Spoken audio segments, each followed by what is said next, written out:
सब लोग रेडी हैं? चलते हैं। मैं कल कुछ आवश्यक कारणों से नहीं आ पाया, क्योंकि आप जानते हैं कि मुझे गांव से आना होता है, इसलिए रात को ही हमारा बाइक का टायर पंक्चर हो गया था। सुबह कोई भी दुकान खुला नहीं था, इसलिए मैं समय से नहीं आ पाया। इसके लिए हम क्षमा चाहते हैं, लेकिन आप क्लास निर्बाध रूप से फिर हम सुचारू कर सके और हम यहाँ तक पहुँच आए। और आप लोग फटाफट बिना समय गंवाए आप लोग तैयार हो जाइए, क्योंकि मैं जानता हूं कि आप घर पर सुरक्षित और सेफ होंगे और जो भी आपको टास्क दिया गया होगा आप फटाफट उसे पूरा करते होंगे। मुझे आशा है, विश्वास है कि आप इस महामारी में भी पढ़ाई अपने छोड़ते नहीं होंगे। चलिए बिना समय गंवाए मैं अपने सीधा विषय की तरफ चलता हूँ। मैं पप्पू सिंह, सभी को हमारे तरफ से सुप्रभात। आप सब को गुड मॉर्निंग, सबको, सभी बच्चों को। बहुत सारे बच्चे ऑनलाइन होंगे। दुजेंदु होगी, प्रिया होगी, रागिनी होगी, राखी होगी, रौली होगी। बच्चों में विनीत, संतोष, कौशिक, राहुल, मनीष, संदीप, अभिषेक, चंदन। इसके बाद आपको जो है अभिषेक होगा। तो चलिए फटाफट हम चलते हैं। मैंने आप लोगों को बोला था कि हम इतिहास का जो चौथा अधूरा चैप्टर है उसको पढ़ाऊंगा। निसंदेह आप जो है भरोसा रखिए, लेकिन मैं एग्जाम के दृष्टिकोण से सोचता हूँ कि थोड़े थोड़े करके लगभग सारे विषय की आपको जानकारी दे दे। इसलिए मैं आज आप क्लास 10th का यानी खंड 2 का जो है भाग 2 का मैं जो सब्जेक्ट लेकर आया हूँ उसका नाम है इकोनॉमिक्स या अर्थव्यवस्था के बारे में, अर्थशास्त्र के बारे में। आज हम इसके पहले अध्याय के बारे में जानकारी देंगे, ठीक है ना। तो मैं ज्यादा इसके रूपरेखा पर चर्चा नहीं करना चाहूंगा, क्योंकि हम सीधा चलते हैं अपने इस पाठ की तरफ जिसका नाम है अर्थव्यवस्था एवं उसके विकास का इतिहास। आपदा प्रबंधन एक चैप्टर को मैंने आपको पढ़ा दिया है, रिवीजन करते रहिए। और जैसे ही 1-2 चैप्टर पढ़ा लूंगा इकोनॉमिक, इसके बाद पुनः हम ज्योग्राफी की तरफ लौटेंगे और 1-2 चैप्टर ज्योग्राफी पढ़ा लेने के बाद हम इतिहास के जो शेष बच गया उसे हम पूरा करेंगे। और देखा जाए तो समय भी अपने तीव्र गति से आगे की तरफ बढ़ रहा है, लॉस हो रहा है, लेकिन घबराइए नहीं। इस संकट के घड़ी में हमें धैर्य रखना है, अपने ऊपर विश्वास रखना है, आत्मबल बनाना है, कॉन्फिडेंस रखना है, ताकि कोई भी समस्या आती है तो उसका कोई न कोई समाधान भी निकलता है। इसलिए आप विश्वास रखें, परेशान न हो, सब कुछ आपको समय पर पूरे करा दिए जाएंगे। तो चलते हैं अर्थव्यवस्था एवं विकास का इतिहास, पाठ का नाम है। ध्यान से देखिएगा, चूंकि आप जानते हैं कि कोई भी किसी भी देश की जो शासन या लोगों के जीविका का आधार होता है उसकी मुख्य जो है नींव में आय छिपा रहता है, या किसी भी देश को चलाने के लिए वहां की इकोनॉमिक सिस्टम को ठीक करना बहुत जरूरी होता है। तो भारतीय अर्थव्यवस्था का वर्तमान स्वरूप भी कोई एक दिन की संरचना नहीं है, बल्कि इसकी मूल सूत्र की काफी गहरी जड़ें है। 15 अगस्त 1947 को जब हमारा देश भारत आजाद हुआ तो उस समय अंग्रेजों ने हमारे देश की अर्थव्यवस्था को इतना काफी प्रभावित किया था कि हमें उबरने में बड़ा समय लगा। पहले भारत को सोने की चिड़िया कहा जाता था। हमारे यहाँ अद्भुत सोने चांदी का भंडार पड़ा हुआ था, लेकिन हमारे इस सोने चांदी के अद्भुत भंडार पर विदेशियों की नजर पड़ी और वो हमें हमारे यहाँ आकर हमारे देश को काफी खोखला कर दिया, भारत को खूब लूटा। आजादी के समय भारत की राजनीतिक, सामाजिक, आर्थिक और सांस्कृतिक पुनरुत्थान दुनिया के लिए एक मिसाल बना और भारत ने फिर अपने अर्थव्यवस्था को पटरी पर ला दिया। तो मैं बात करता हूं अर्थव्यवस्था। अर्थव्यवस्था क्या है? ध्यान दीजिएगा, अर्थशास्त्र, अर्थव्यवस्था आगे आप पढ़ाई करेंगे अर्थशास्त्र के, लेकिन अभी 9-10 में आपको अर्थव्यवस्था, अब दोनों में क्या भिन्नता है? क्योंकि अर्थशास्त्र तो एक व्यापक क्षेत्र है, लेकिन अर्थव्यवस्था उसका एक रूप है। अर्थव्यवस्था के परिचय देने से पूर्व मैं आपको बता देना चाहता हूं, अंग्रेजों की शुरू से ही नीति रही फूट डालो और शासन करो, रूल डिवाइड एंड रूल। इस प्रकार अंग्रेजों ने भारत को अपना उपनिवेश बनाकर रखा। उन्होंने फूट डालो और शासन करो की नीति अपनाकर भारत को अपना दास बनाकर रखा और ब्रिटिश से शासन के पहले भारतीय अर्थव्यवस्था पूरी तरह कृषि प्रधान होने के बावजूद भी यहाँ उद्योग, व्यापार, यातायात यानी कई ऐसे मूलभूत साधन थे, इंफ्रास्ट्रक्चर थे जो हमारे यहाँ मौजूद थे। लेकिन अंग्रेजों के शोषणकारी और दमनकारी नीतियों के कारण हमारे यहाँ गरीबी, अशिक्षा, विषमता इत्यादि का विकास हुआ और लगभग अंग्रेज भी आए तो उतना सुधार नहीं कर पाए जितना उन्हें सुधार करना चाहिए। हमारी आय की स्थिति, हमारे आय में कोई वृद्धि नहीं हो रही थी। तो देखा जाए तो हमारे यहाँ कुटीर उद्योग, हस्तशिल्प उद्योग भी अपने चरमोत्कर्ष पर था और जब अंग्रेजों ने इसे उपनिवेश बनाया तो हमारे यहाँ के कुटीर उद्योग को भी प्रभावित किया। अब मैं बता देना चाहूंगा उपनिवेश क्या है। कॉलोनी इसको अंग्रेजी में बोलते हैं।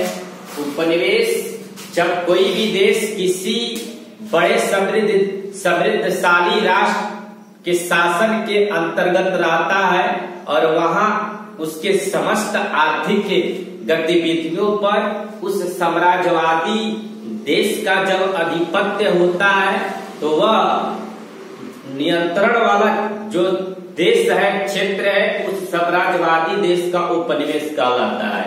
या इसकी परिभाषा एक और तरह से आपको मैं दे देना चाहूंगा कि जब कोई भी शक्तिशाली देश किसी भी अपने से कमजोर क्षेत्र पर प्रत्यक्ष या अप्रत्यक्ष रूप से शासन कर वहां पर अपना प्रभुत्व स्थापित कर लेता है और वहां की समस्त आर्थिक गतिविधियों पर अपना पूर्ण नियंत्रण स्थापित कर लेता है तो वह जीता गया क्षेत्र उस देश का उपनिवेश कहलाता है। अब मैं बता देना चाहूंगा अर्थव्यवस्था का अर्थ क्या है। चूंकि आपको पता है कि लोग अपने जीविका को उपार्जन करने के लिए कोई न कोई कार्य करते रहते हैं। चूंकि आप तो जानते हैं कि बिना कुछ किए प्राप्त होने वाला नहीं होता है। अगर शेर सोचता रहे, सोया रहे कि हिरण हमारे मुंह में आ जाए तो ऐसा संभव नहीं है। कुछ न कुछ प्राप्त करने के लिए हमें मेहनत की आवश्यकता होती है, हमें काम करने की आवश्यकता होती है। अगर आपको अच्छा रिजल्ट चाहिए, आपको बढ़िया मार्क्स चाहिए तो आपको पढ़ना होगा, हार्ड वर्क करना होगा। केवल आप सोच कर, केवल आप जो है सोकर अच्छे रिजल्ट नहीं ला सकते हैं। इसलिए कोई भी क्षेत्र में जब तक हम कुछ करेंगे नहीं तब तक हम कुछ प्राप्त नहीं कर सकते हैं। आपको पता है कि व्यक्ति की सबसे तीन मूलभूत आवश्यकता होती है, रोटी, कपड़ा और मकान। और इन्हीं तीनों को पाने के लिए व्यक्ति आजीवन संघर्ष करता है, आजीवन प्रयास करता है। तो देखा जाए उदाहरण के लिए अगर खेत एवं खलिहानों में मजदूर, कल कारखानों में शिक्षक, स्कूल कॉलेज में और वकील कोर्ट कचहरी में अपने कार्य में लगे रहते हैं। अब प्रश्न यह है कि सभी लोग अपने अपने कार्यों में व्यस्त क्यों रहते हैं। इसका उत्तर स्पष्ट दिया जा सकता है कि सभी लोग धन कमाने के उद्देश्य से ही आर्थिक गतिविधियों में लगे हैं। उन्हें अपने परिवार की आवश्यकता को पूरा करनी होती है, जिसके लिए वे उसमें लगे रहते हैं।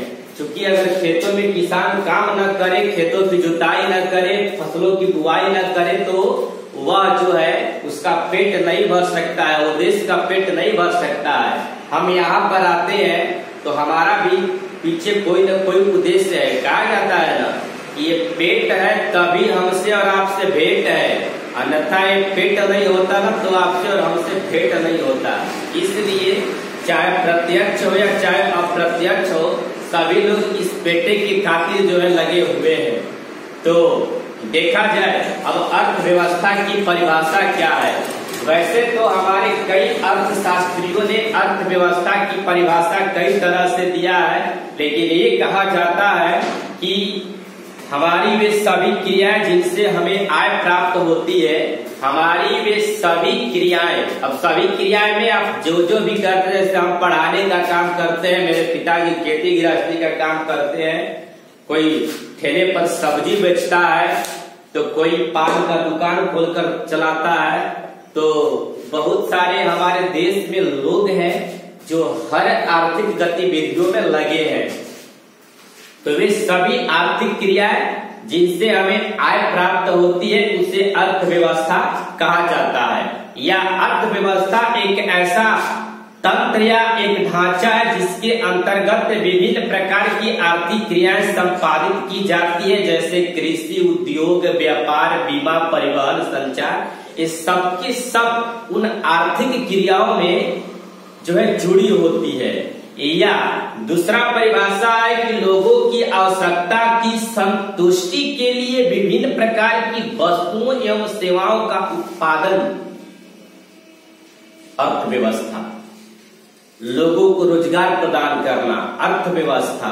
या ऑथर लेविस के अनुसार आप समझ सकते हैं कि अर्थव्यवस्था किसी राष्ट्र की संपूर्ण व्यवहार में होता है जिसके आधार पर मानवीय आवश्यकताओं की संतुष्टि के लिए अपने संसाधनों का प्रयोग करते हैं। कहने का मतलब या सरल परिभाषा कि अर्थव्यवस्था आर्थिक क्रियाओं का एक ऐसा संगठन है। आसान परिभाषा, अर्थव्यवस्था आर्थिक क्रियाओं का एक ऐसा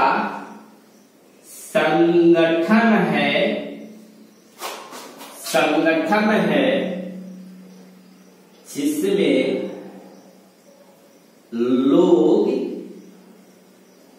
कार्य करके अपने जीविका को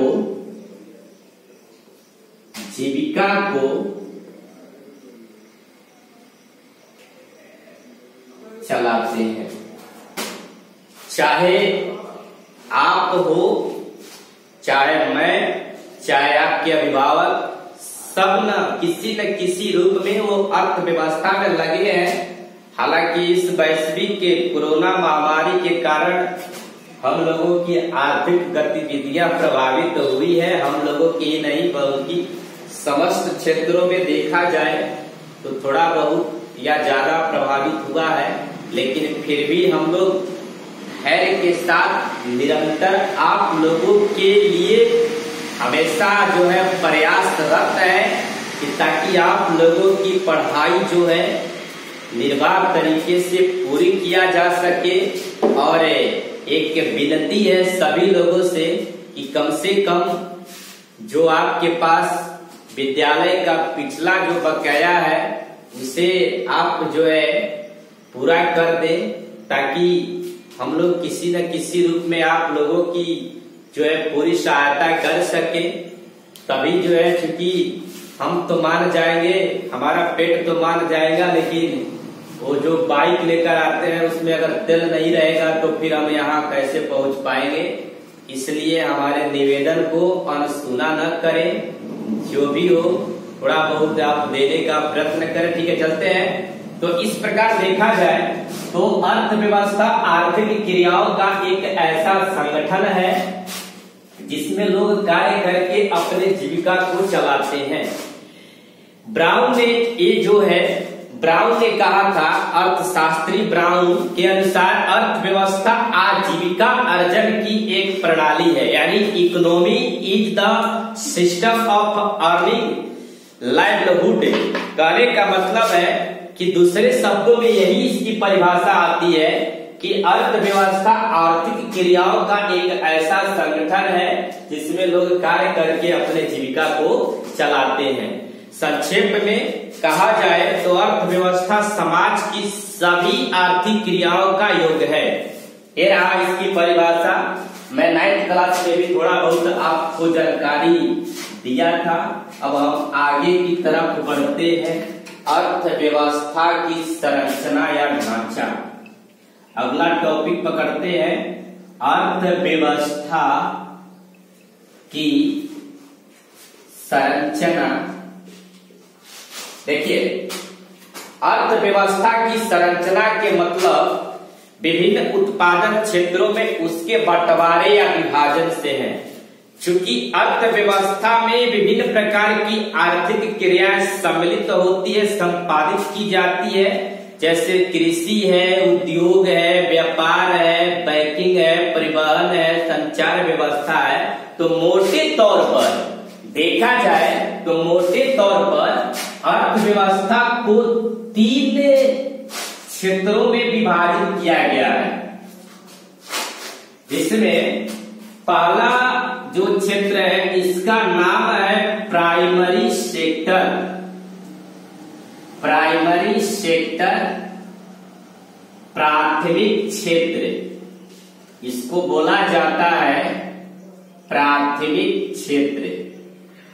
दूसरा है सेकेंडरी सेक्टर, सेकेंडरी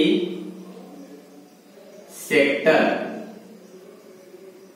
और जो तीसरा है इसको बोला जाता है सर्विस सेक्टर। ये है आपका सेवा क्षेत्र, ये है आपका सेवा क्षेत्र, इसे हम तृतीय क्षेत्र भी कहते हैं। ये है द्वितीय, जिसमें उद्योग और व्यापार आते हैं। और ये है प्राथमिक। प्राथमिक क्षेत्र यानी कहने का मतलब ये है कि कृषि क्षेत्र को प्राथमिक क्षेत्र कहा जाता है। इसके अंतर्गत कृषि, पशुपालन, मछली पालन, जंगलों से वस्तुओं को प्राप्त करना जैसे व्यवसाय आता है। या अगर क्वेश्चन बने कि कृषि को किस क्षेत्र में रखा जाता है तो कृषि को प्राइमरी सेक्टर या प्राथमिक क्षेत्र में रखा जाता है। द्वितीय क्षेत्र को औद्योगिक क्षेत्र कहा जाता है। औद्योगिक क्षेत्र कहा जाता है। इसमें आपको जो है लगभग खनिज व्यवसाय, निर्माण कार्य, जन उपयोगी सेवाएं जैसे गैस, बिजली, उद्योग धंधे द्वितीय क्षेत्र में आते हैं। और जो तीसरा क्षेत्र है इसको सर्विस सेक्टर या सेवा क्षेत्र कहते हैं। अर्थात इसमें पहले और दूसरे क्षेत्र में लगे लोग अपनी सेवा को देते हैं। तो इस प्रकार देखा जाए तो अर्थव्यवस्था के एक क्षेत्र हो गया, संरचना हो गया। फिर एक बार मैं बता देना चाहता हूँ, अर्थव्यवस्था की संरचना को मोटे तौर पर 3 क्षेत्रों में डिवाइड किया गया है। पहला प्राइमरी सेक्टर, हिंदी में इसको कृषि क्षेत्र या कृषि क्षेत्र कहते हैं। इसमें कृषि से संबंधित गतिविधियों को शामिल किया जाता है। कृषि का मतलब केवल खेती बाड़ी ही करना नहीं होता है, बल्कि इसके अंतर्गत पशुपालन, मछली पालन या जंगलों से बहुत कुछ ऐसी चीजें प्राप्त की जाती है जो लोगों के लिए काम आती है। ये सब के सब जो है कृषि क्षेत्र में आते हैं, पहले क्षेत्र में आते हैं, प्राइमरी सेक्टर में आते हैं। सेकेंडरी सेक्टर द्वितीय क्षेत्र को कहते हैं। इसको औद्योगिक क्षेत्र कहा जाता है क्योंकि इसमें उद्योग धंधों से संबंधित बहुत सारी आर्थिक गतिविधियां शामिल की जाती है। तीसरा है सर्विस सेक्टर, इसको सेवा क्षेत्र कहा जाता है। इसमें पहले और दूसरे क्षेत्र में लगे लोग अपनी सेवा को देते हैं। अब मैं बात करूंगा, कल समय नहीं है, कल हम अर्थव्यवस्था के प्रकार के बारे में बताएंगे। तब तक के लिए आप लोगों से रिक्वेस्ट कर रहे हैं कि आप लोग घर पर पढ़ते रहिए, सुरक्षित रहिए, सावधान रहिए, सतर्क रहिए, समय से जगिए और भरपूर प्रयास करिए। नहीं समझ में आता है तो कॉल करके जरूर पूछिए, ध्यान दीजिए, विश्वास रखिए कि जब तक हम हैं तब तक आपकी पढ़ाई किसी न किसी कारण रुकने वाली नहीं है। हम अपनी सिलेबस को पूरी करवाएंगे, निश्चिंत रहिए। ऐसा नहीं कि हमेशा रहेगा, कभी तो कभी समाप्त होगा। धैर्य रखिए आप लोग। धन्यवाद, चलते हैं, अलविदा, फिर हम अगले दिन मिलेंगे। तब तक के लिए गुड बाय।